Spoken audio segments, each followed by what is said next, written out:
Hey everybody, Bill Murphy here with MMORPG.com, and we are back with another episode of MMOFTW, the week that was in MMO news.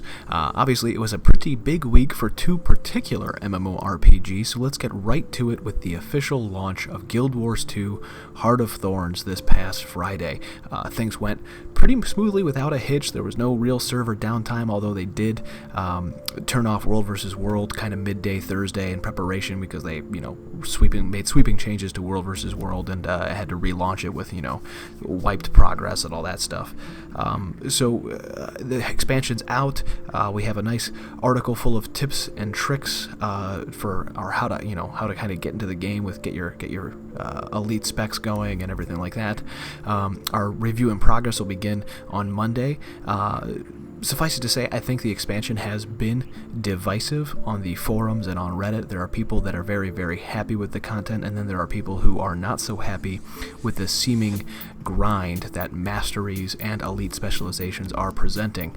So we'll talk about all of that in Monday's review in progress, so keep your eyes on the website for that tomorrow morning.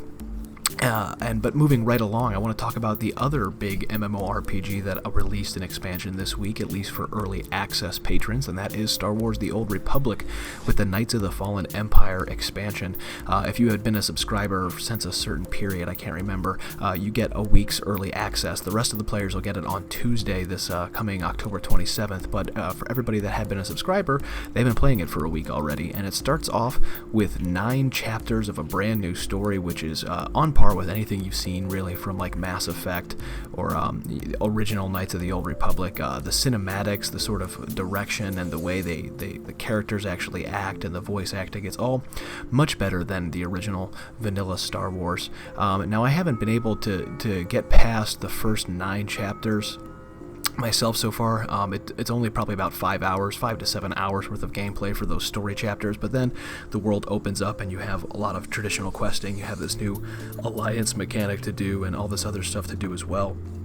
So you want to keep your eyes on the website, as our own Mike Bitton, the resident Star Wars: The Old Republic fan, will be reviewing the expansion, and as somebody who's been playing it since day one, I think he has some pretty good insight to give us as to whether this is a good expansion, a great expansion, or a so-so expansion. Personally, it's the only content update since Star Wars: The Old Republic launched that actually has me playing the game again, so I think it's a good thing. And moving right along for more beta news, or I should say for the first bit of beta news we have this week, Black Desert Online's, well, they're calling it an alpha. The first test begins tomorrow, October 26th at 2 p.m. to 2 a.m. Eastern, and it goes every day through November 1st.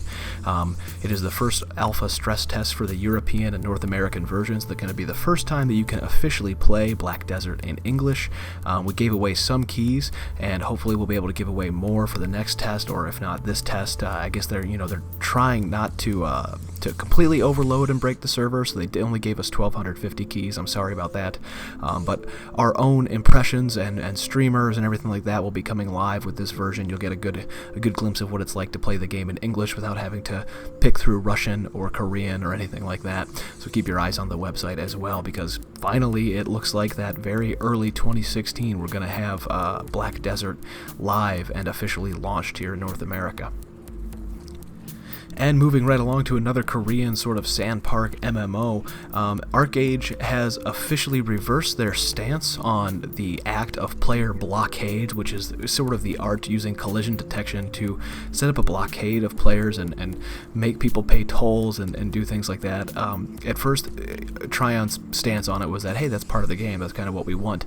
But they started taking polls, they started listening to the players, and it turns out that most everybody that voted in the poll thinks that the blockades is kind of an abuse or griefing in the game, even in a game that's already heavily focused on PvP. So from here on out, as of October 23rd, users who create blockades will receive a warning and will have their blockades despawned, and after the 23rd, users who initiate blockades may receive temporary or permanent account bans for repeated abuse.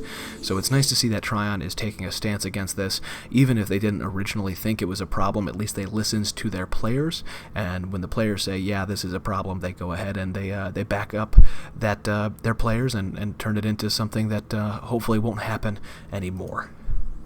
And that's going to actually do it for this week's news. I just wanted to kind of give you guys a quick update on all the major news points out of the week. There's a bunch of smaller stuff as well, but this coming week is going to be a pretty busy one with lots of more expansion stuff to cover, more games to play. Tree of Savior, I think, has a beta going on as well as Black Desert Online. Whole bunch of stuff coming up. It's the holiday season, so all the games are coming, so keep your eyes peeled to MMORPG.com for giveaways, reviews, content, impressions, videos, all that good stuff. Thanks for watching. As always, don't forget to follow us on Twitter, Twitch, YouTube, and Facebook at MMORPG.com without the dot. If you are keen on that sort of thing, you can also follow me on Twitter at TheBillMurphy. Have a great day, folks, and remember, don't let a bad pug get you down. Make sure to level up your MMO knowledge by visiting MMORPG.com, subscribing to our YouTube channel, and by following us on social media. To catch up on the week's biggest MMO news, watch our latest MMOFTW. And to see if there's a better MMO out there for you, watch one of our latest First Impressions videos. Thanks for watching.